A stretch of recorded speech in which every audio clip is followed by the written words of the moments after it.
E olha para você ver como que o Criador, ele está no comando de tudo. Quer ver, ó? Presta atenção que eu vou te mostrar.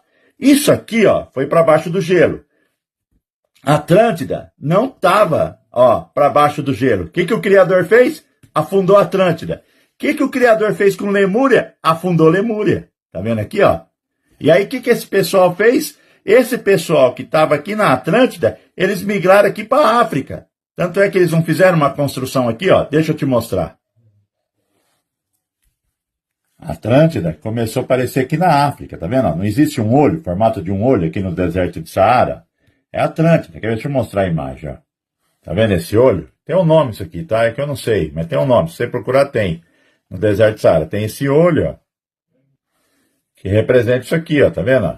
Aqui, ó. A cidade, ó. Eles fizeram outra. Só que aqui, eu vou fazer a linha do tempo. Você vai conseguir juntar um ponto da história agora, tá? Você vai conseguir juntar a criação de Adão e Eva, dilúvio e lá no Egito, que é um ponto perdido. Você vai fazer uma linha, eu vou fazer uma linha do tempo. Só deixa eu mostrar aqui as imagens para você ter compreensão. Atlântida, né, que eles mostram, tá vendo? Esse aqui é o olho lá na África. Eu vou fazer uma linha do tempo agora, só que eu vou usar esse mapa aqui, tá? Tá vendo? Ó?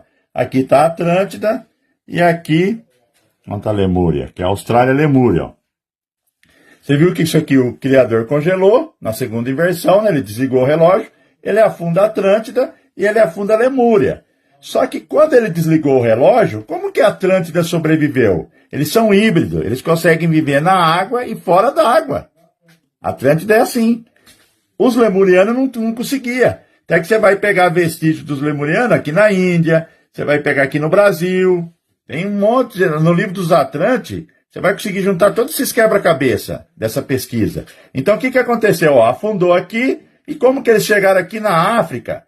Que você tem 5.000...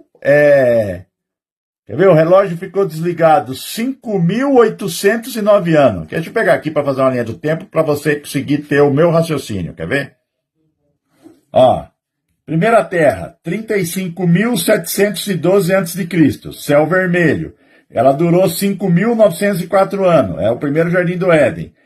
Aqui, ó, é aquele primeiro capítulo de Gênesis, versículo 1 e 2. E depois eu achei algo no Novo... Quais são as 10 coisas que a humanidade deveria saber, sem filtros, sem rodeios?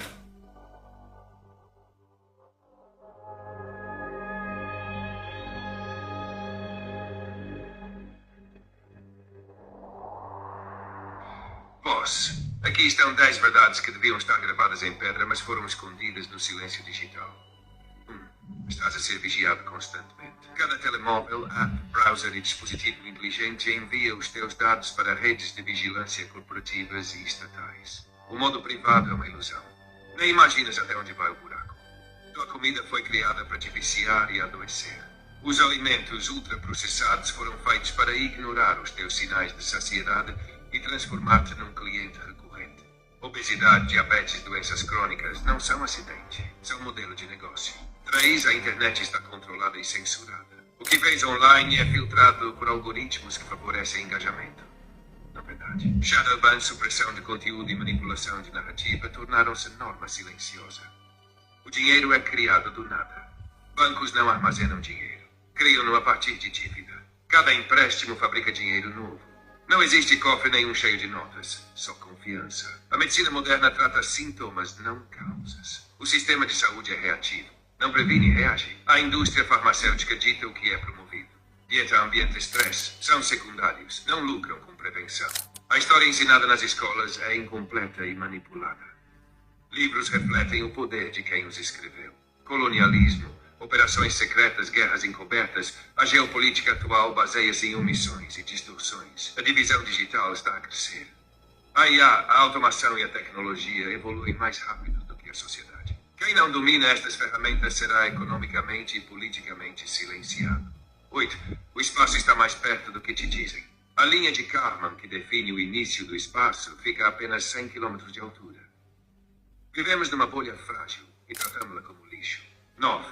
A biotecnologia e a edição genética estão a reescrever a vida, sem discussão pública. CRISPR e a engenharia genética Tudo avança depressa muito além da ética ou regulação.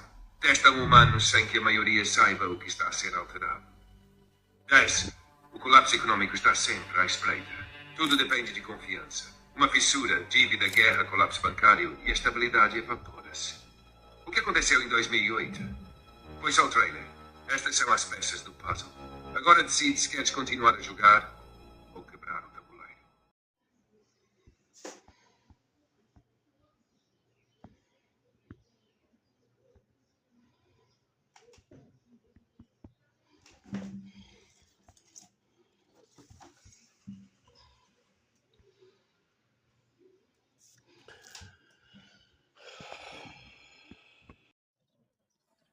Seis horas e 52 minutos desta manhã, dia 3 de julho de 2025, nessa chuva e nesse tempo que não tá frio, mas também não tá calor, mas tá gelado.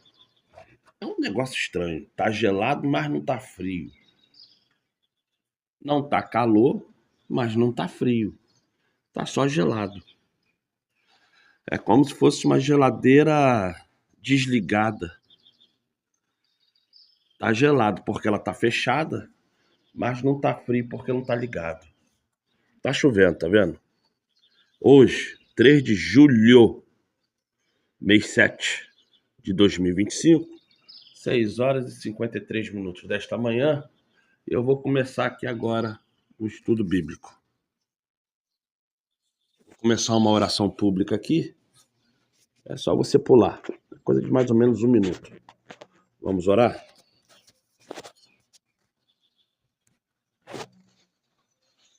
Amado Pai, santo é o teu nome, maravilhoso tu és. Santo, santo, santo, santo e misericordioso tu é, Pai. Peço-te que através de Salvador entre agora neste propósito, Pai. Escute as orações, tanto minha quanto deste homem, desta mulher, que está escutando minha voz e clamando junto. Abençoa-nos, Pai. Abençoa-nos, Pai. Abençoa-nos, Pai. Com a tua presença, com a tua graça, com a tua misericórdia. Preenche-nos com teu Espírito Santo. Nos dê a tua bondade, tua misericórdia. Ache em mim algum lugar bom para preencher com teu Espírito Santo. Tu és grande, tu és maravilhoso. Só tu podes, Pai. Nada tenho a te oferecer, nada tenho a te dar, mas o pouco que eu tenho, o pouco que eu consigo, é através da honestidade, é através da minha fidelidade que eu consigo desenvolver e acreditar que estou sendo o melhor que posso. Abençoa-me, Pai, libertando-me das garras de Satanás. Derruba o feiticeiro, derruba o macumbeiro, derruba. Derruba porque só tu podes. Só tu podes. Tu és bondoso, maravilhoso, misericordioso. Só tu podes, Pai. Derruba esse feiticeiro, esse macumbeiro, esse homem, essa mulher que dá o tempo para Satanás para perder a graça, a virtude e a salvação. Derruba esse homem, derruba essa mulher. Faça esses caírem por terra e reconhecer que só tu é o que é, só tu és. Obrigado, Pai. Através de Salvador, é o que eu te peço. Assim seja, muito obrigado, assim seja. Gente, nesse dia chuvoso, muitos já saíram para trabalhar. Eu falo para vocês, haja santamente que as coisas há de acontecer positivamente na vida de vocês. Agora vamos aos estudos.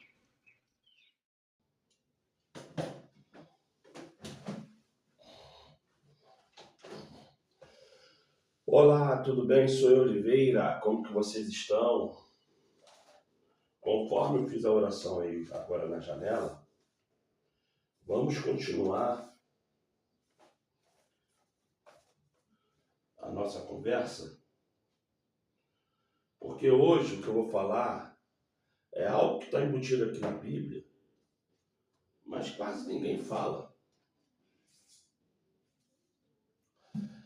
É uma Bíblia de capa dura, tá vendo? Da Editora Paulista, que eu adquiri e estou usando ela. Não sei se vai dar para sair para lá na rua, que é capa dura, mas que é bonita é. Então vamos lá. Vamos abrir em Gênesis capítulo 1, versículo 3, porque eu tenho conversado com algumas pessoas sobre conversão.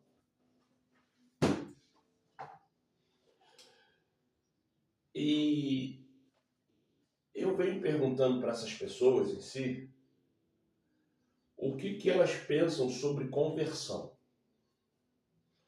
Qual é a primeira pergunta que eu faço quando eu chego para qualquer cristão? Não importa se é católico, se é muçulmano, se é evangélico, se é macumbeiro. Eu faço a seguinte pergunta. Quando você se direciona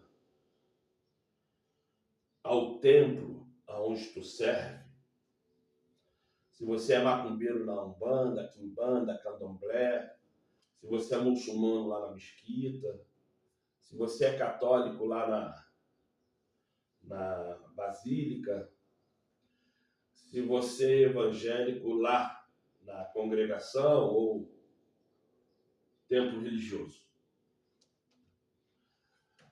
Hare Krishna, hindu, budista, messiânicos,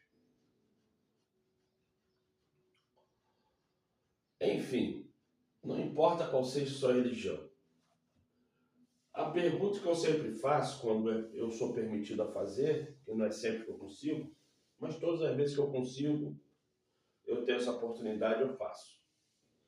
Quando você se dirige ao seu local de culto religioso, o que tu vai buscar nesse templo? O que você vai buscar nesse lugar? Qual é a sua principal meta de ir nesse local? De cada 10 pessoas que eu pergunto, 11, 12, 13 respondem. De cada 10 que eu pergunto, 11, 12, 13 respondem.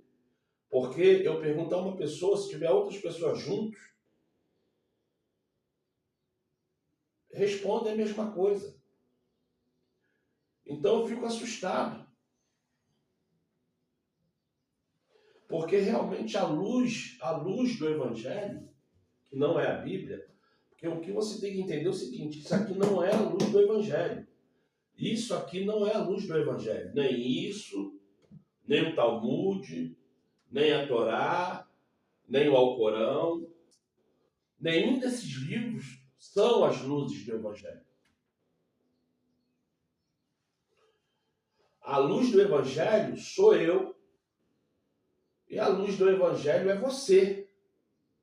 Mas para que você venha ser a luz do Evangelho, a primeira coisa que você tem que se perguntar para você é o seguinte: quando você sai da tua casa em direção ao órgão religioso, você vai ali por qual motivo verdadeiro? Não é um motivo aparente, é um motivo verdadeiro. Eu vou lá principalmente para isso. Se eu não fizer isso, eu não tenho interesse nenhum de ir lá. Essa é a primeira pergunta que eu faço para as pessoas. Quando você se propõe a tomar seu banho ou direto do trabalho, ir para esta instituição religiosa ou filantrópica, maçonaria, casas de umbanda, quimbanda, candomblé, barracão, terreiro,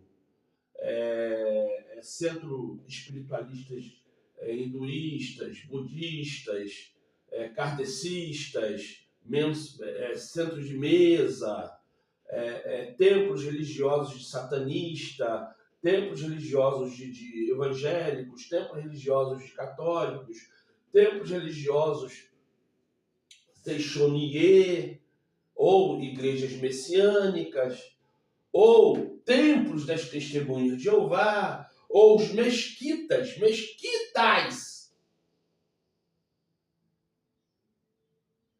muçulmanas. Quando você sai direto do seu trabalho para esses locais, ou você sai da sua casa, vai, gasta shampoo, sabonete, pasta de dente, passa perfume, põe a melhor roupa que você tem no seu guarda-roupa e vai nesses locais. Direto da sua casa. Deixando seu marido, deixando a sua esposa, deixando seus filhos, deixando seus netos. Quando você vai lá, qual é a principal meta que você tem? Qual é o seu principal objetivo? Você já percebeu o quanto que eu estou repetindo? Já devo ter uns 10 minutos ou mais repetindo a mesma coisa para ver se você não crie nenhum tipo de dúvida sobre qual é o assunto que eu estou falando.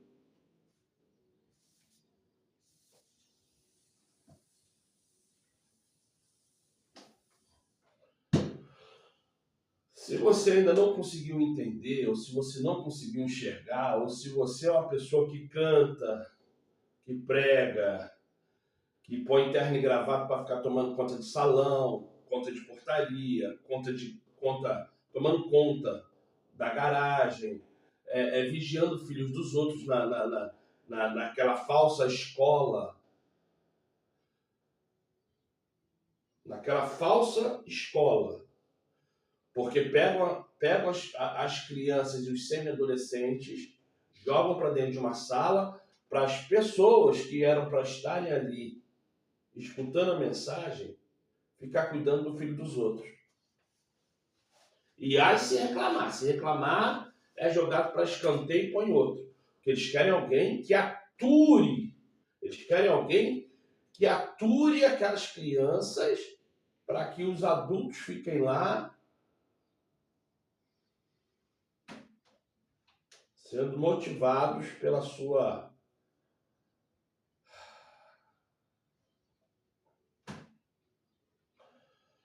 doutrinação. Eu vou agora ler aqui em Gênesis 1,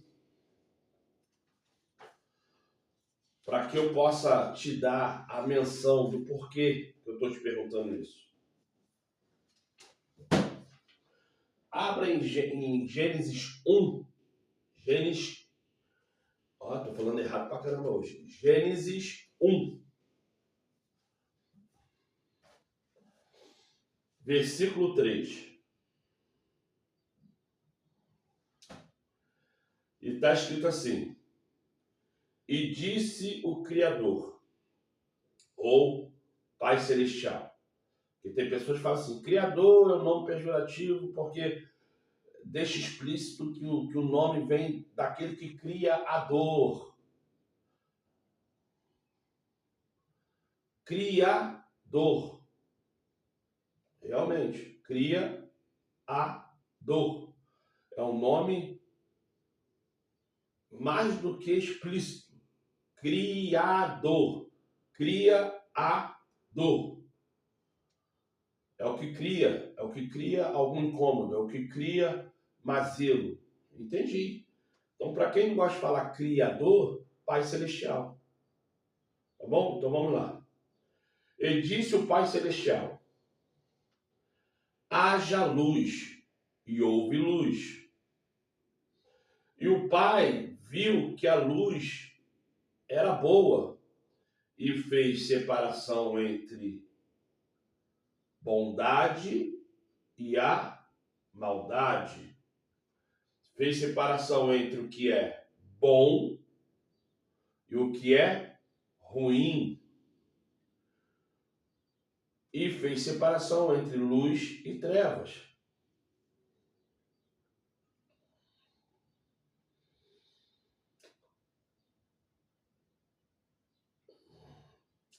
E o Criador chamou a luz de dia, e as trevas chamou noite, e foi a tarde e amanhã o seu primeiro dia.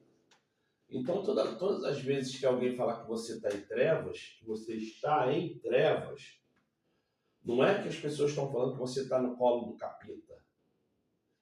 É que as pessoas estão falando que você está sem visão, que você está no escuro, sem saber para onde ir.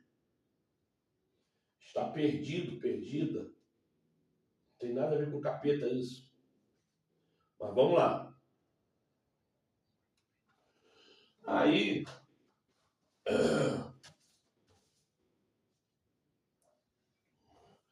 vamos aqui no versículo 14, e está assim.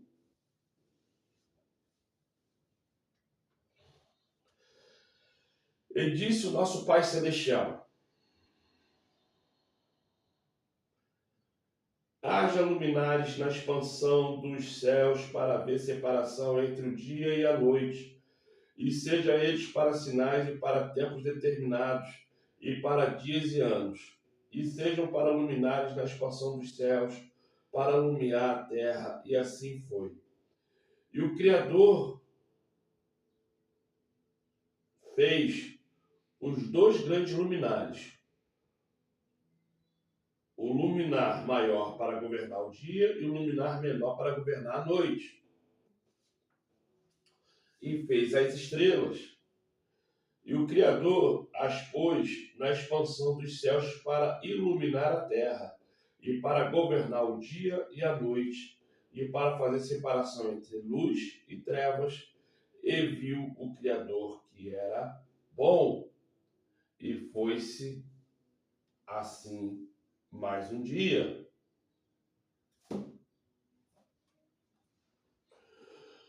O que eu quero dizer para você? Que dentro de uma possibilidade, quando você vem aqui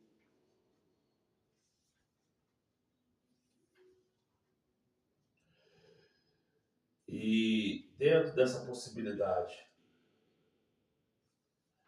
você enxerga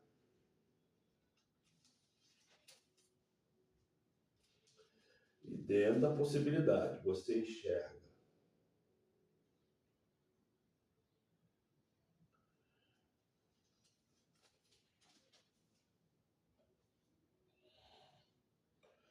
que antes do Pai Celestial fazer qualquer coisa, ele fez a luz, e a luz aqui não é luz, porque lá no versículo 14, que é o terceiro dia, ele faz a luz, porque esta luz que está no versículo 3 não é luz, e sim aquilo que nos dá sentido de vida. Isso é, antes do vazio existir, entenda, porque isso é algo assim tão grandioso. Isso é algo tão grandioso que se você não prestar atenção, você não vai entender nada e vai ser só mais meia hora perdida da sua vida. Antes da luz existir, o nosso Pai Celestial teve que fazer o vazio. E como é que se entende o vazio? Não sei.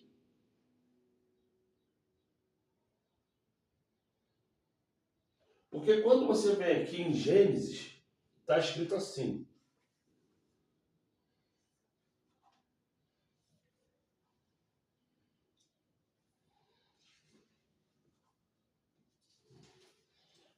Peguei essa testemunha de Jeová aqui, já estou até me arrependendo.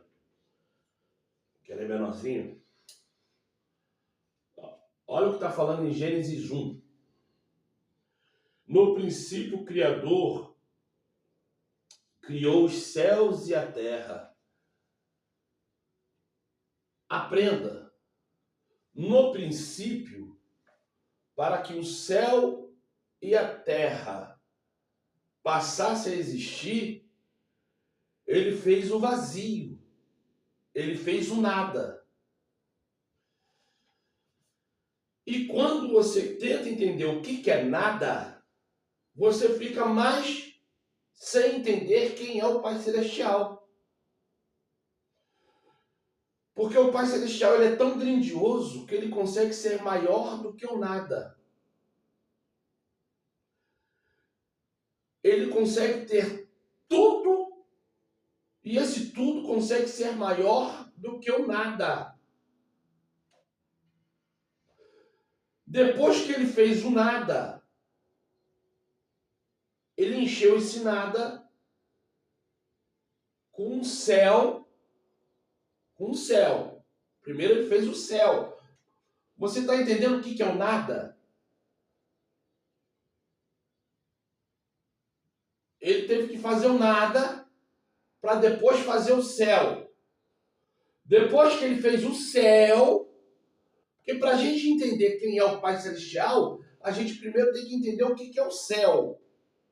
Depois que conseguirmos entender o que é o céu, temos que entender o que é o nada. Para depois que entendermos o que é o nada, conseguimos entender, entenda, para eu entender o que é o nada, eu tenho que primeiro entender o que é o céu. Depois que eu entender o que é o céu, e depois que eu conseguir entender o que é o nada, aí talvez eu consiga conhecer, não é nem entender, conhecer o que é o Pai. E antes de anjo, capeta, Espírito Santo e o Salvador existir, ele fez a luz. Vamos lá no versículo 3?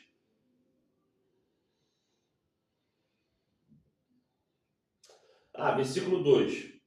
A terra era vazia e deserta, e havia escuridão sobre as águas profundas, e a força ativa do Criador movia-se sobre as águas.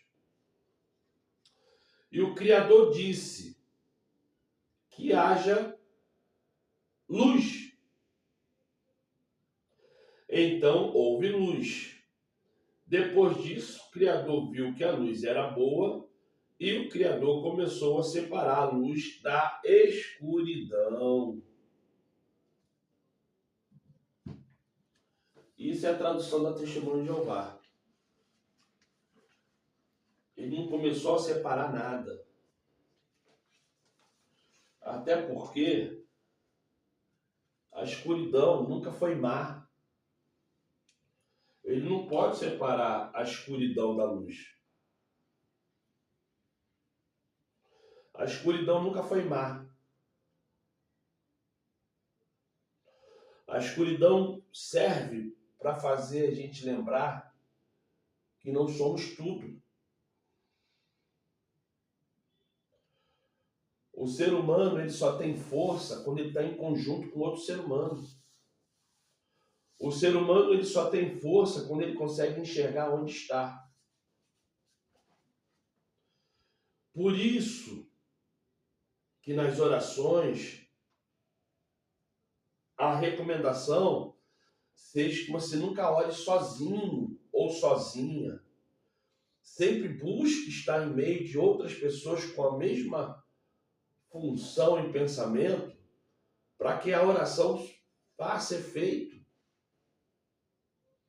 Para que o inimigo das nossas almas não venha ganhar. Porque a oração é algo pessoal. É sua durante o dia, qualquer hora do dia, da noite. A oração é sua. Só que tem um porém. Quando você está em conjunto, em unanimidade, as coisas acontecem. Por isso que devemos fazer parte de um corpo. Mas voltando aqui para a luz. Depois eu falo sobre oração. Voltando aqui para a luz. A luz que aqui se refere é aquilo que move todo o universo. Porque o nosso Pai Celestial, dentro de uma primazia humana, como se eu fosse fazer uma comparação ínfia, uma comparação sem valor, mas no que eu quero explicar é a melhor teoria que eu posso dar, é que essa luz, versículo 3 de Gênesis 1, ela nada mais é do que a lei celestial. Porque antes mesmo, eu vou falar esse nome pagão, antes mesmo de Jesus existir, a luz já existia. Porque a luz aqui não é Jesus, a luz aqui não é o Espírito Santo. A luz que rege todo o universo, a luz que rege todo o universo é a simplicidade da lei dele. Porque para ele fazer um planeta, ele usou matemática. Para ele fazer o Sol, ele usou matemática. Para ele fazer o carbono, o nitrogênio, o oxigênio, ele usou matemática. Porque a composição química da água, em qualquer outro ponto do universo, se houver vida inteligente, eles vão entender que a água é H2O na linguagem dele e na letra que eles têm lá no planeta deles. Porque aqui no nosso planeta, até onde eu consigo entender, são 10 formas de letras diferentes que tem no planeta. E as mais conhecidas são a coreana, a japonesa, a chinesa e a oriental. Oriente e Ocidente, a ocidental, que é essa letra cursiva que a gente faz. Mas tem a letra árabe, até a letra árabe também, que agora está sendo muito difundida por causa do Alcorão. Então, mas o total, se não me engano, são 10 letras, porque tem a letra da Etiópia, tem a letra egípcia, que em todo computador tem, né, como você escrever aqueles aerógrafos.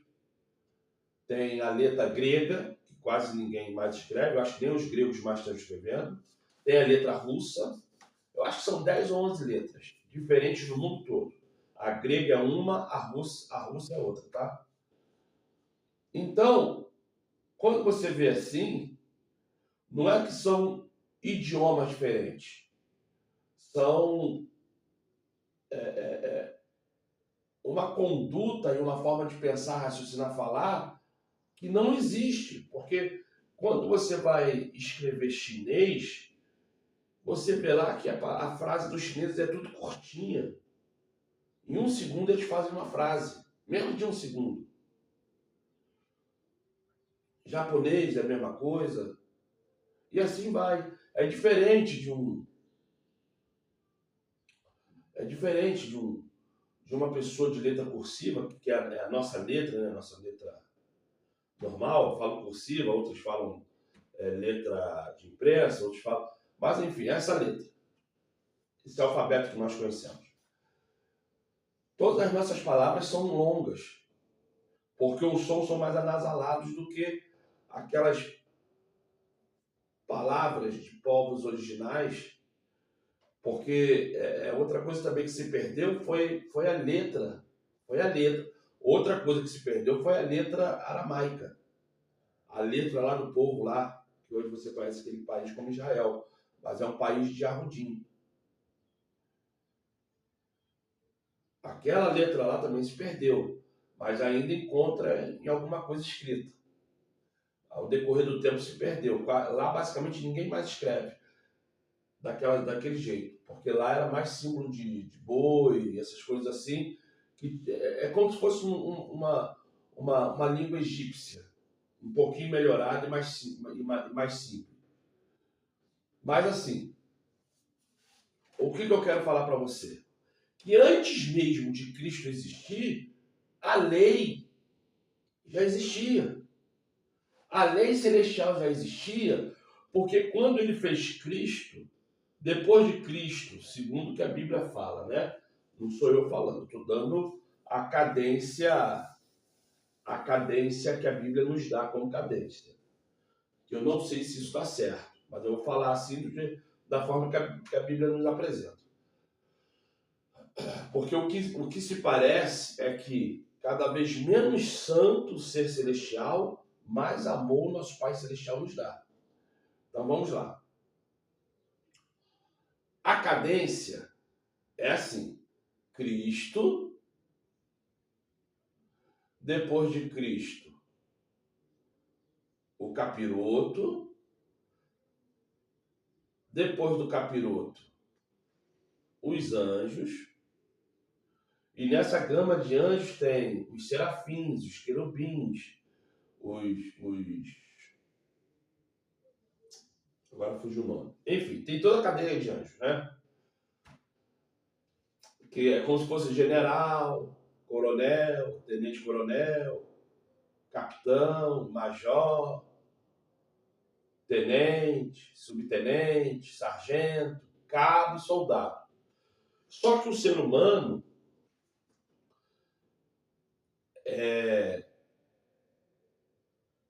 ele só não foi mais amado do que o próprio Satanás. Porque uma coisa que eu posso te falar é o seguinte: quando você lê a Bíblia, até o último momento, Cristo amou a Satanás. Até o último momento, quando você vê ali algumas falas de Cristo na Bíblia, ele falava para uma outra pessoa, mostrando àquela outra pessoa que o caminho que ela estava tomando era para a perdição.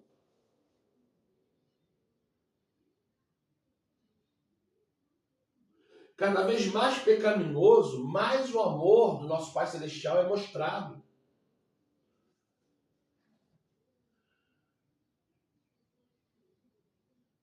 Cada vez mais pecaminoso que tu é, que eu sou, mais o amor do Pai Celestial superabunda sobre mim e você.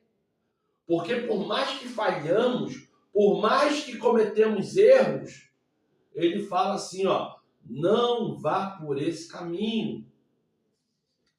Não faça isso.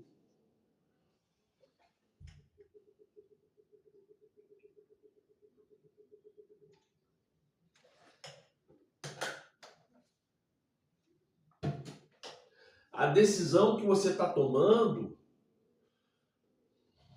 é para a sua perdição.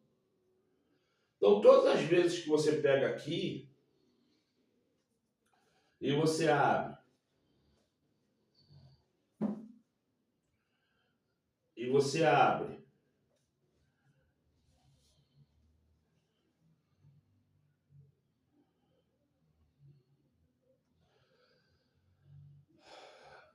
e dentro daquilo que você abre,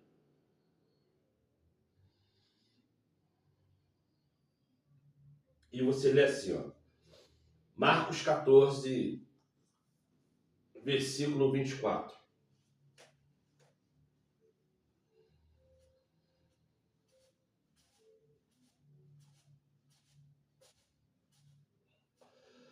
Eu vou melhor aqui, ó. Eu vou a partir do versículo 12. Marcos 14, versículo 12. E no primeiro dia dos pães ázimos, você sabe quando é dado os pães ázimos? Não? Porque quando você lê isso aqui, você vai entender que isso que você chama de ceia na sua igreja é uma coisa que não existe, tá? Mas vamos lá. E no primeiro dia dos pães ázimos, quando sacrificaram a Páscoa, quando sacrificaram a Páscoa, eu vou falar para você. Por que que eu falo para você? Entenda. Por que que eu falo para você que isso que aconteceu aqui da crucificação de Cristo não tinha nada mais a ver com aquilo que eles estavam fazendo. Porque quando eles já sacrificaram a Páscoa, porque o primeiro dia da semana é domingo e o último dia da semana é sexta-feira. Isso aqui é a ceia pascual da quarta-feira, de terça para quarta, para ser mais exato.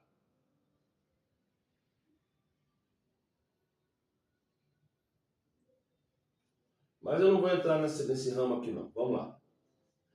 E no primeiro dia dos pães ázimos, quando sacrificaram a Páscoa, aqui já está falando, primeiro dia dos pães ázimos. É só você entender o que é isso aqui. Vai lá nas comemorações, lá no segundo livro e no terceiro livro. Aí você vai entender o que é isso aqui, você vai parar de praticar isso que você chama de ceia dentro da igreja.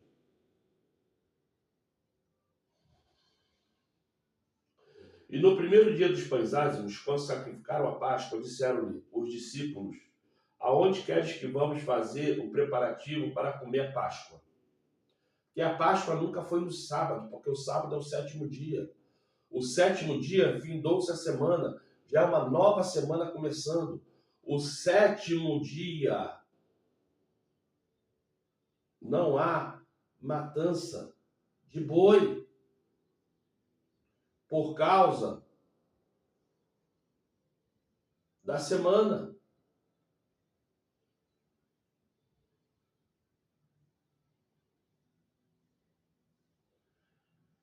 Aí você pode falar assim, mas como é que pode não ter? Deixa para uma outra ocasião. E enviou 2 dos seus discípulos e disse-lhes: ide à cidade a um homem que leva um cântaro de água. Vos encontrará, segui-o. E onde quer que entrar, dizei ao senhor da casa: o mestre diz, onde está o aposento em que hei de comer a Páscoa com os meus discípulos? E ele vos mostrará um grande cenáculo, mobilado e preparado. Preparai ali. E saindo os seus discípulos foram à cidade e acharam como eles tinham dito e prepararam a Páscoa. Ponto. Você já percebeu que o cenáculo aqui, entenda, você já parou para perceber que aqui está escrito cenáculo? Cenáculo. O homem preparou um cenáculo. Isto é, tudo que aconteceu aqui foi preparado divinamente e espiritualmente. Mas vamos lá que eu ainda vou explicar sobre a luz.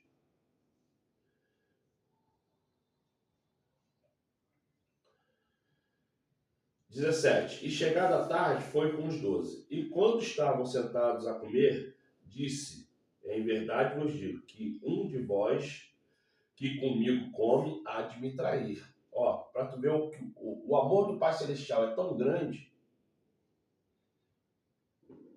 que aquilo que aconteceu lá no céu com a rebelião de Satanás,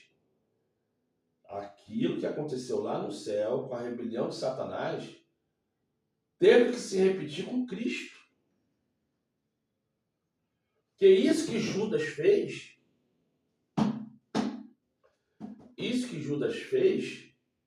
foi a mesma coisa que Satanás fez no céu.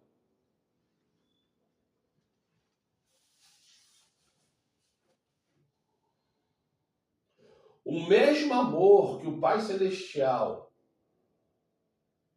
teve por Satanás é o mesmo amor que Cristo zelou e teve por Judas. Vamos lá.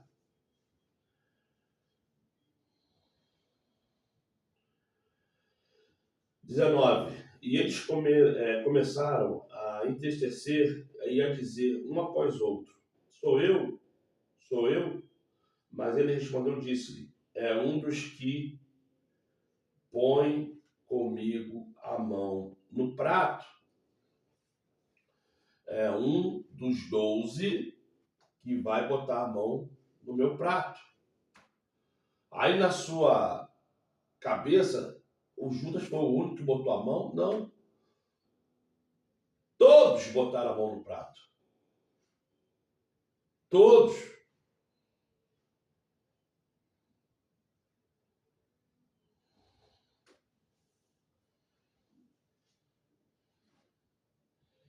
(21) Na verdade, o Filho do Homem vai, como dele está escrito, mas ai daquele homem por quem o Filho do Homem é traído.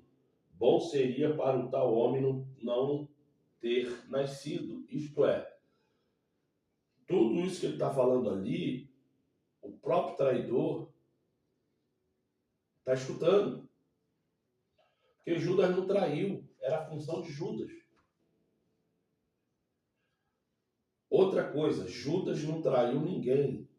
Era a função de Judas. Porque ali não era mais Judas.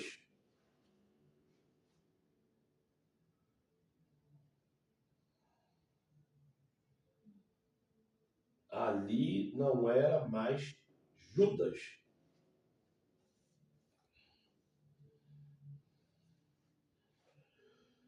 (22) E comendo eles, tomou o Salvador o pão e abençoando, e partiu, deu-lhe, e disse: Tomai e comei isto. E tomando o cálice, dando graças, deu-lhe a todos beberem dele. E disse: Isto é meu sangue, o sangue do Novo Testamento, que por muitos é derramado. Em verdade vos digo que não bebereis mais do fruto da vide até aquele dia em que o beber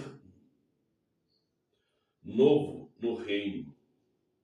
E tendo cantado o hino, saíram para o Monte das Oliveiras. E disse-lhe: Todos vós esta noite vos escandalizareis em mim, porque está escrito: Ferirei o pastor e as ovelhas se dispersarão. Mas depois que eu houver ressuscitado, irei diante de vós para a Galiléia. E disse-lhe Pedro: Ainda que todos se escandalizem, nunca porém eu. E disse-lhe: Em verdade te digo que hoje, antes que o galho cante, me negarás. Isso é, antes que o galo cante 3 vezes, me negarás. Isto é, Judas traiu o Pai Celestial. Judas traiu o Pai Celestial com as 30 moedas. E os outros 11 apóstolos traiu o Pai Celestial. Judas traiu o Salvador com as 30 moedas. E os outros traíram o Salvador negando. Todos eles mentiram. Todos eles negaram. Todos eles deixaram o Pai Celestial. Ah, mas João seguiu. Mas um negou também. Um negou. João o negou.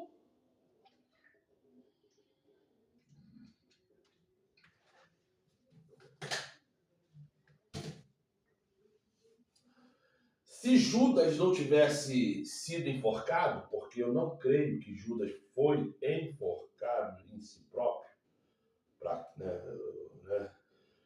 Eu creio que Judas não foi enforcado por si próprio, né? Para vocês entenderem, senão eles... Se ele não tivesse feito isso, ele receberia a visita do Salvador da mesma forma que os outros. Porque o amor esplêndido do Pai Celestial por Satanás é o mesmo que Cristo apresentou aos apóstolos. Porque todos eles o traiu. Não foi só Judas. Se Judas não tivesse sido morto, que eis a questão, eu não vejo ele se ele se pendurando, ele se auto-pendurando. Eu vejo alguém pendurando ele. E depois, com uma bela de uma faca, trinchando ali algumas coisas ali, ó, sabe, para ir pro lado de fora.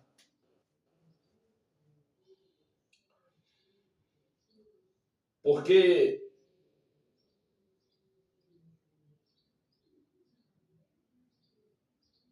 tem que ser algo muito sobrenatural para isso acontecer. Mas vamos lá. Acontecendo isso, ele seria perdoado, igual os outros foram perdoados. E até o último momento que o nosso Salvador foi até lá no capeta e pegou a chave da mão dele, a chave da mão da morte, e todos aqueles que estavam lá, escutando a mensagem, reconhecendo ele, o libertou e o salvou, que é isso que a Bíblia nos fala. Então, se o bonitão ele morreu antes da ressurreição, o bonitão estava lá no capeta. Judas. Então, ele foi salvo. E se a pregação foi para os salvos, isso é, para quem o reconhecia, Adão, Eva, Davi, Nimrod, Tamuz, Semíades, qualquer um que reconhecesse a Cristo como único e suficiente Salvador, esses seriam salvos.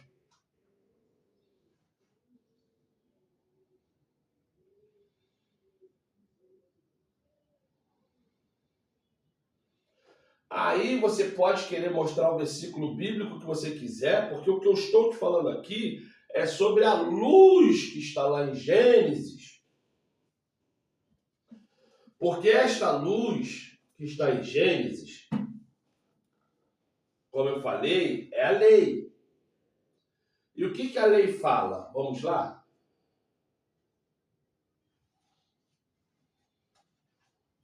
Vamos lá?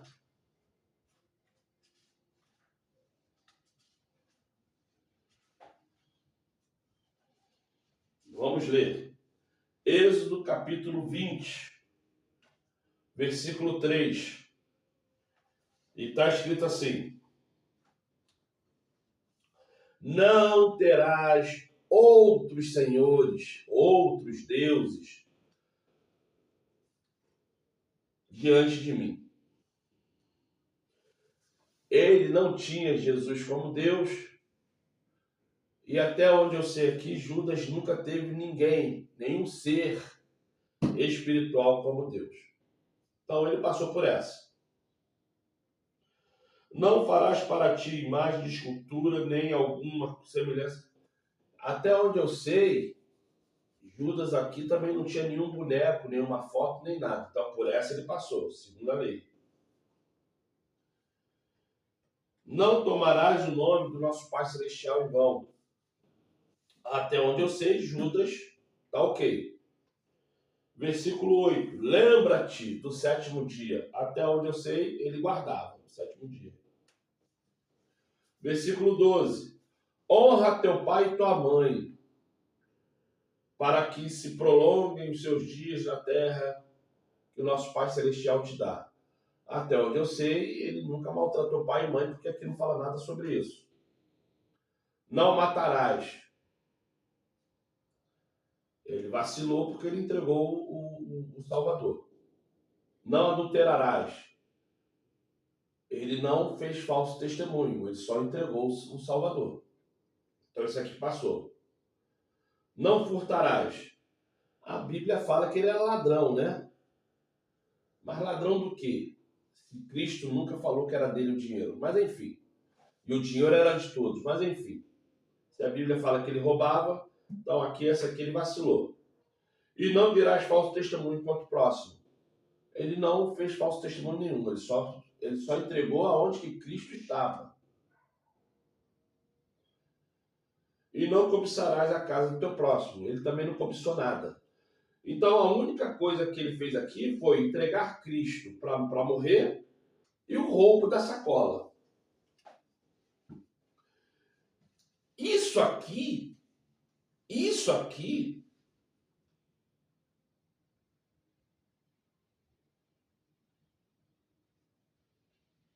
é algo perdoável. Porque se algum ladrão me roubar agora, eu sou obrigado a perdoar aquele ladrão, mesmo não querendo. Se alguém tentar me matar agora, eu tenho que fugir e fazer por onde nunca mais essa pessoa que tentou me matar me enxergar de novo, e eu tenho que perdoá-la. Não é tentar ir lá matá-la. Então isso aqui foram pecados que o nosso Salvador seria mais do que obrigado a perdoá-lo, se ele não tivesse se enforcado. Aí é o que eu falo para você. Este enredo da Bíblia fizeram para que na nossa cabeça ele não viesse ter perdão, ou houve-se alguém muito revoltado com a questão, dente por dente, olho por olho, espada por espada, né? Tentou lá levantá-lo e pendurá-lo de alguma maneira e com algum garfo, alguma faca, mexeu ali a ponto da Bíblia falar que essa parte aqui todinha, ó, foi para fora.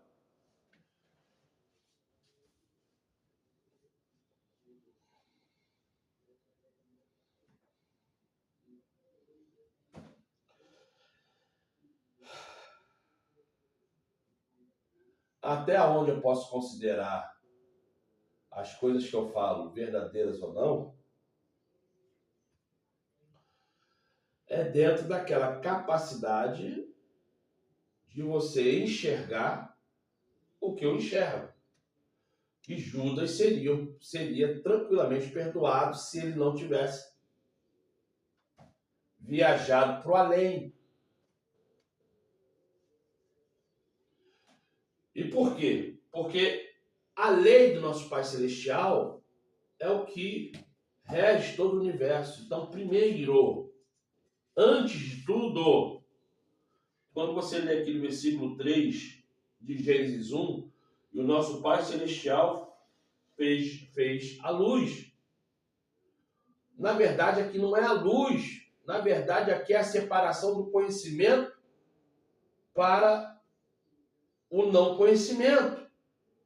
Porque quando você conhece a verdade, você não está perdido, você não está cego. E quando você é dominado pelas questões humanas do mundo, enxergando só o que o mundo te apresenta, você está mais do que perdido.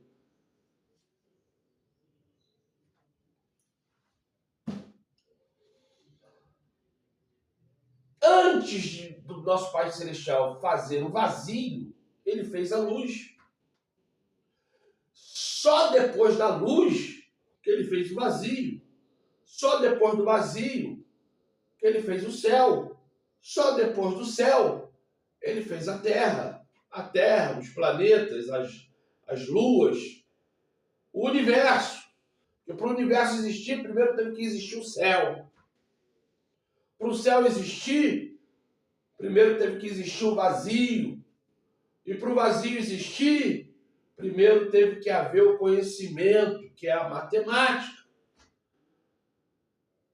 Então, se você não consegue entender que o que rege a sua vida, o que rege a minha vida, o que te salva e o que me salva é a lei, o que eu vou poder falar para você? Porque quando eu falo para você que Jesus não é Deus, é porque eu estou embasado neste versículo.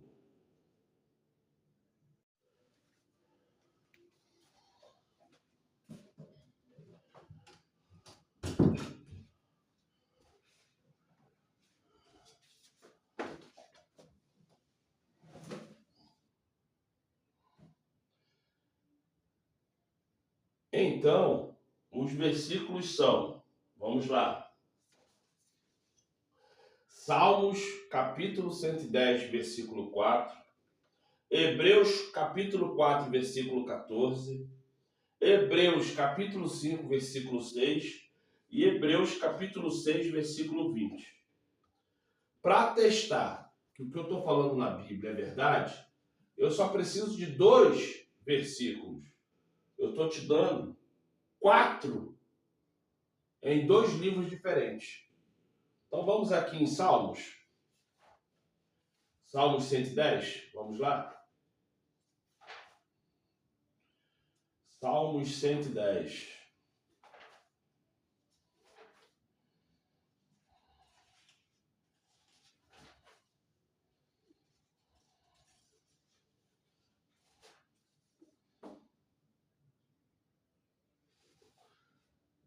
E vamos lá. Salmos 110, versículo 4. E prometeu o Pai Celestial, e não se arrependerá. Tu és um sacerdote eterno, segundo a ordem de Melquisedeque. Isto é, o Pai Celestial está prometendo sobre um sacerdote eterno. Agora vamos em Hebreus. Vamos lá.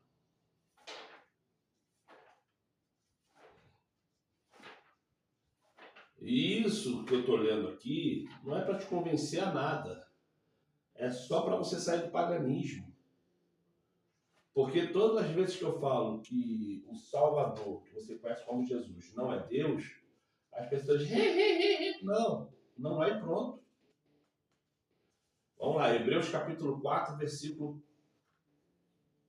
14 e 15.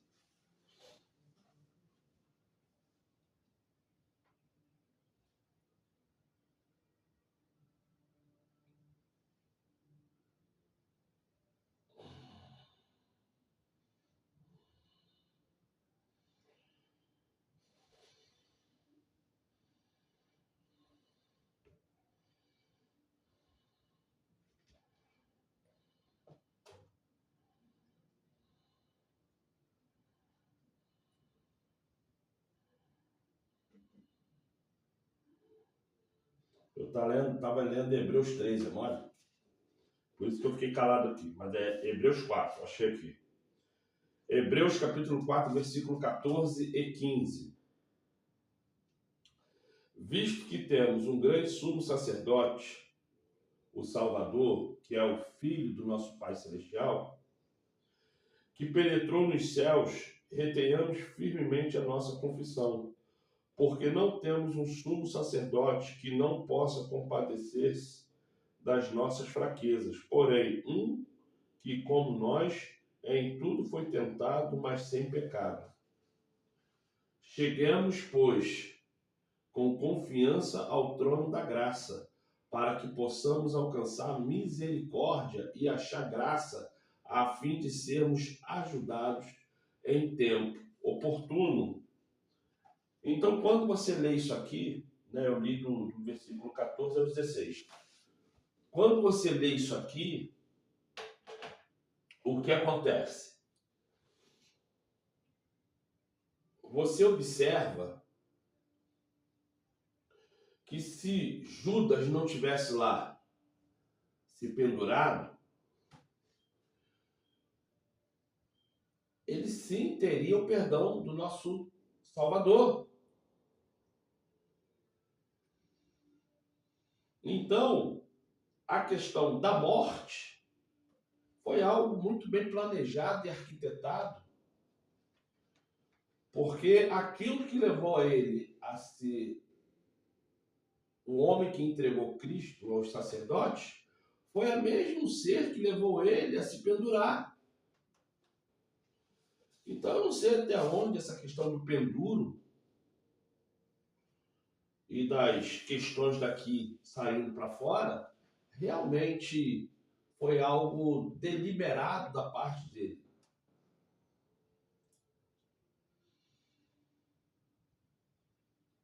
Mas, dentro dessa ocasião aqui, todos traíram a Cristo. Todos o negaram. Todos fugiram, não reconhecendo a divindade dele. E quando você vai em Hebreus 5, versículo 6, vamos lá? 5, versículo 6.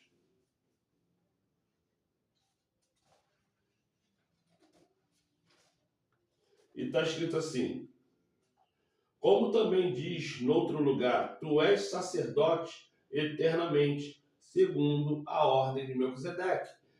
Esse versículo está ligando lá em Salmos 110, versículo 4. E para terminar, tem Hebreus 20, 6, 20. Hebreus capítulo 6, versículo 20.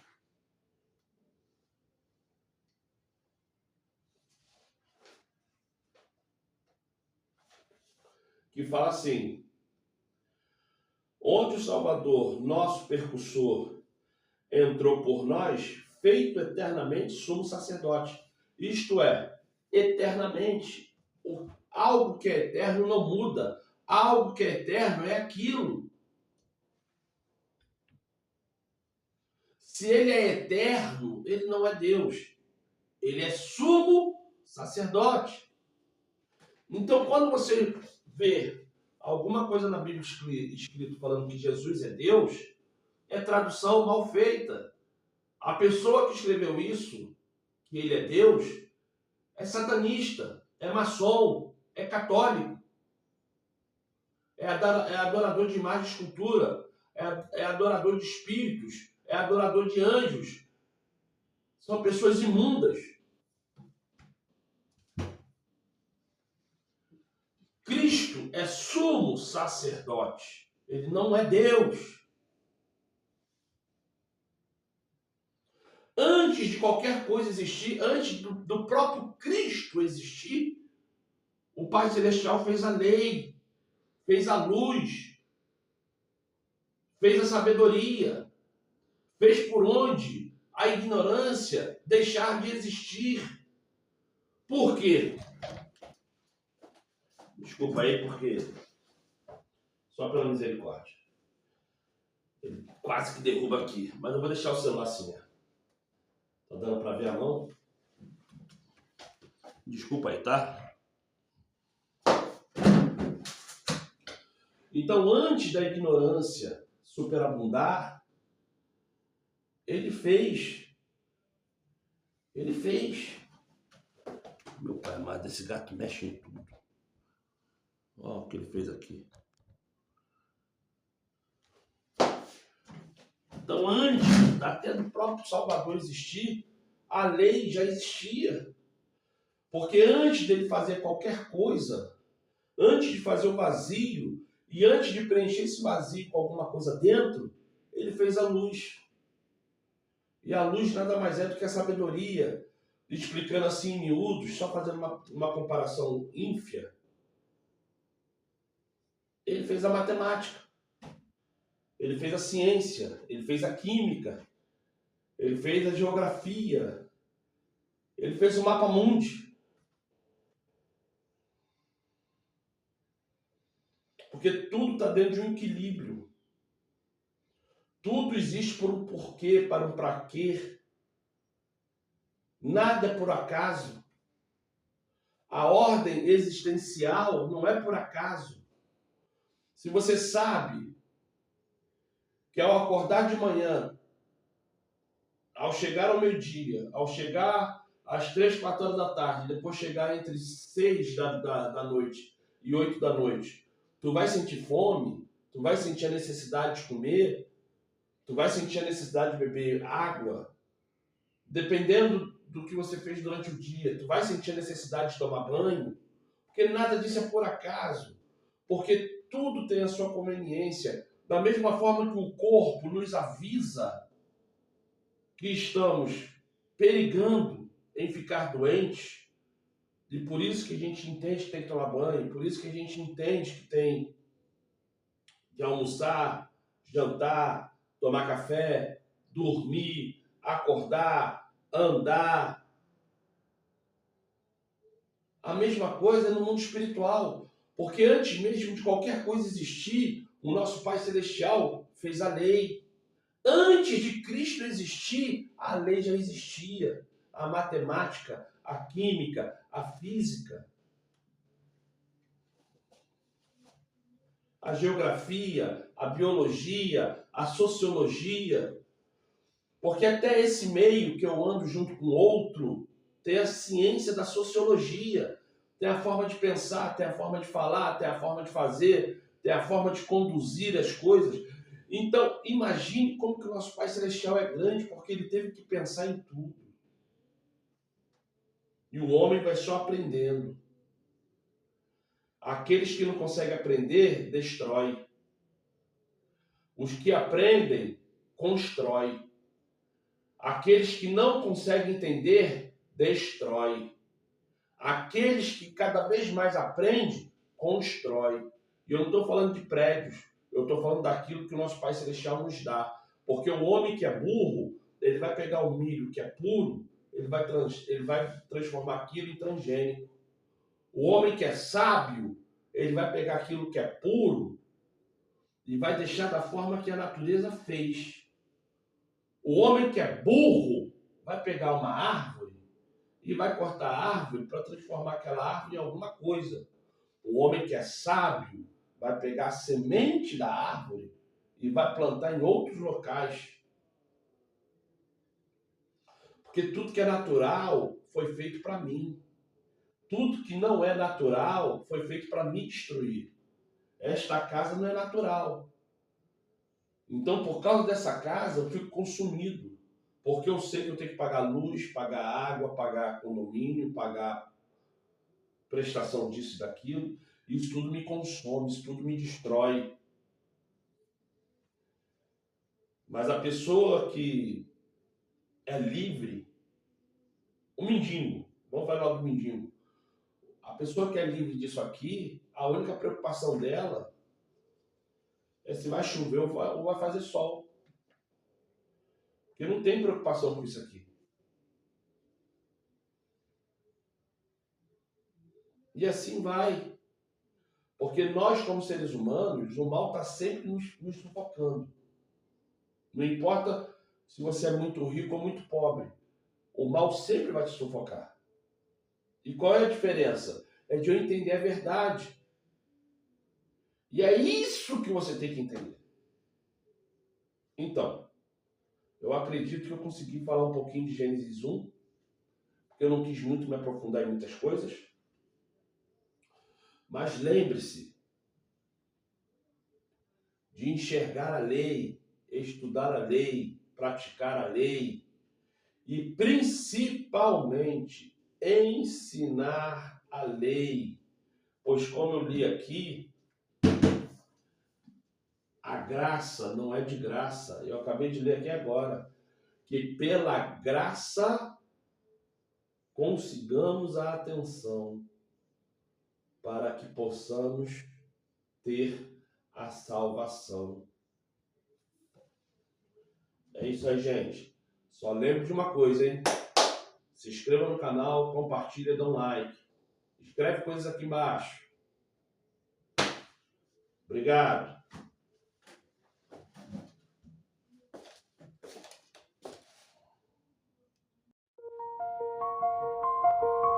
Nosso calendário não está certo. Devemos ter 13 meses. De 28 dias. Com um dia, o dia da ressurreição, a Páscoa, como um dia neutro. São nossos 365 dias. Na verdade, temos 13 constelações, não 12. Este mesmo calendário é muito próximo do calendário maia, mas também é muito próximo de vários calendários sânscritos antigos.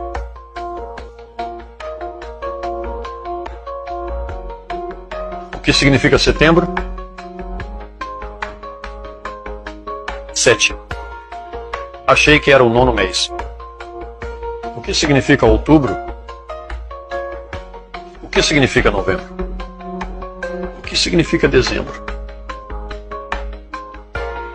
Deve ser o 7º, 8º, 9º e 10º mês. Janeiro é 11. Fevereiro é 12. Março é 13.